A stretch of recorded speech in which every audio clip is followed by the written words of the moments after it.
Hi, welcome to Kevin Alone's audiobook reading Start With Why by Simon Sinek.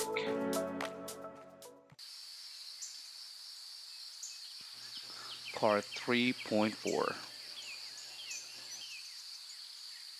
A few hundred miles away in Dayton, Ohio, Orville and Wilbur Wright were also building a flying machine. Unlike Langley, the Wright brothers didn't have the recipe for success. Worse, they seemed to have a recipe for failure. There was no funding for their venture, no government grants, no high level connections.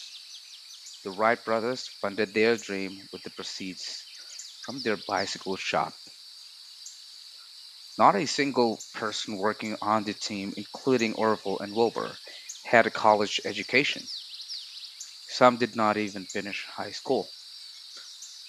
What the Wright brothers were doing wasn't any different from Langley or all the others trying to build a flying machine.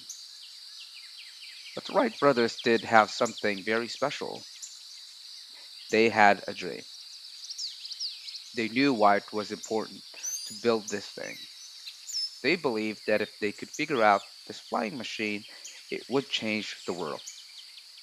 They imagined the benefits of everyone else if they were successful. Wilbur and Orville were true scientists, deeply and genuinely concerned about the physical problem they were trying to solve, the problem of balance and flight, said James Tobin, the Wright brothers' biographer.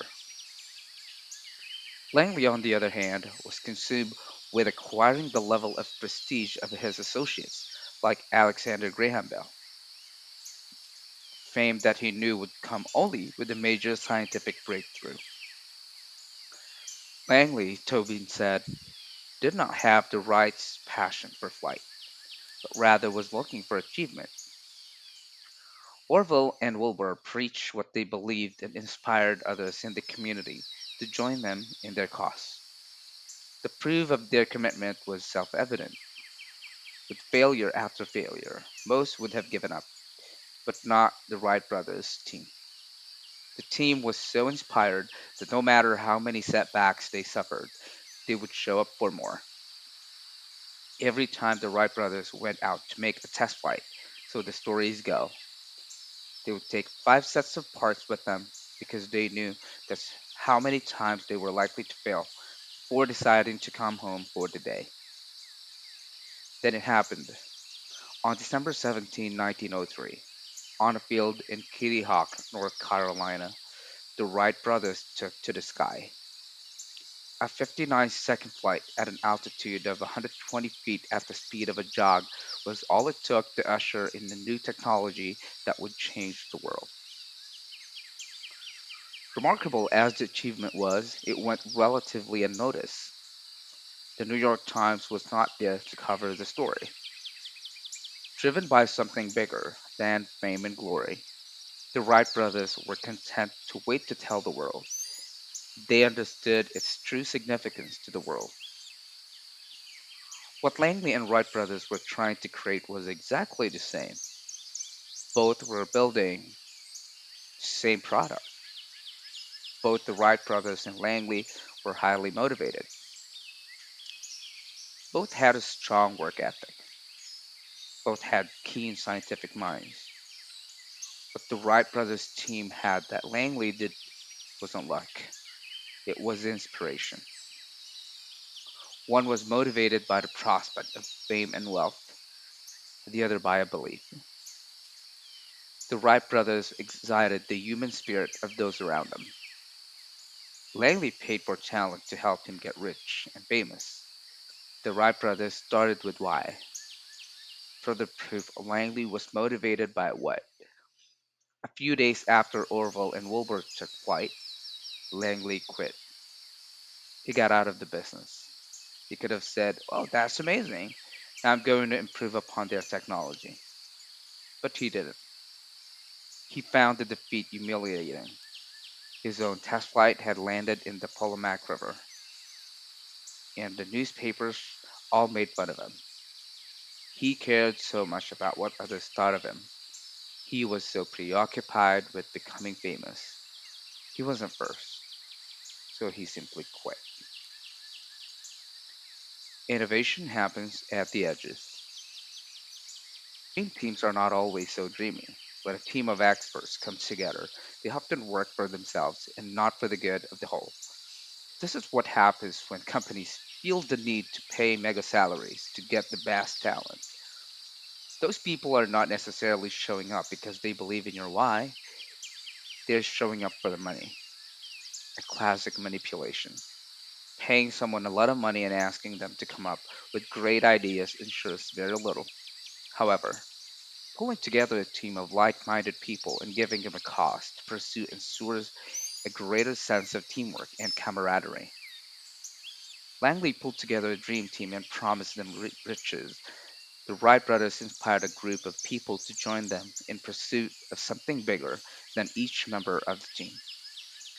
Average companies give their people something to work on. In contrast, the most innovative organizations give their people something to work forward. The role of a leader is not to come up with all the great ideas. The role of a leader is to create an environment in which great ideas can happen. It is the people inside the company, those on the front lines, who are best qualified to find new ways of doing things. The people who answer the phones and talk to customers, for example, can tell you more about the kinds of questions they get than can anyone sitting in an executive suite miles away. If the people inside a company are told to come to work and just do their jobs, that's all they will do. If they are constantly reminded why the company was founded and told to always look for ways to bring that cause to life while performing their job, however, then they will do more than their job. Steve Jobs, for example, did not personally come up with the iPod or iTunes or the iPhone. Others inside the company did. Jobs gave people a filter, a context, a higher purpose around which to innovate, find existing status quo industries, those in which companies fight to protect their old fashioned business models and challenge them. This is why Apple was founded. It is what Jobs and Wozniak did when they started the company. And it is what Apple's people and products have done ever since. It's a repeating pattern. Apple's employees simply look for ways to bring their cause to life in as many places as they can, and it works. It is not the same at many other companies. Companies that define themselves by what they do instead of why they do it instruct their people to be innovative around a product or service. Make it better. They're instructed. Those who work for Apple's competitors, companies that have defined themselves as computer manufacturers, come to work to develop more innovative computers. The best you can do is add more RAM, add a feature or two, or as one PC maker has done, give people the option to customize the color of their computer casing. This hardly qualifies as an idea with the potential to change the course of the industry. A nice feature for sure, but not innovation. If you're curious to know how Colgate finds itself with 32 different types of toothpaste today, it is because every day is people come to work to develop a better toothpaste and not, for example, to look for ways to help people feel more confident about themselves.